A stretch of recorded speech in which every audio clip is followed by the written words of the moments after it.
Ime i prezime. Ognjen Kovačević. Koliko imaš godina? 23. Što si po horoskopu? Bik. Ime prve ljubavi. Mana. Najdraži crtić. Najdraži crtić. Nemam. Što si htio biti kad odrasteš? Borac. Najbolji prijatelj iz djetinjstva. Nemanja. Imaš li neku poruku za Nemanju? Nemam. Zna sve. Najdraža društvena igra. Nemam. S koliko godina si se prvi put poljubio? 13. Najdraže jelo. Pasta u svakom obliku. Najdraža boja. Crna. Najbolji predmet u školi. Jelesni možda. Najdraža lektira. Ni to nemam, nisam čitao. Najdraža društvena mreža. Pa vratno Instagram. Najdraži suparnik.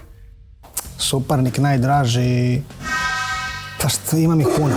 Ne znam, ne mogu nijedno da izdvojim. Da se neko ne uvredi. A najdraži borac. Pa možda Toporija, Ilija Toporija. Omiljeni glazbeni žanr.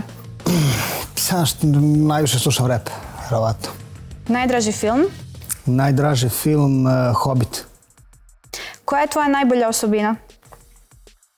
Najbolja osobina, pa šta da možda duhovit. Na što si najslabiji?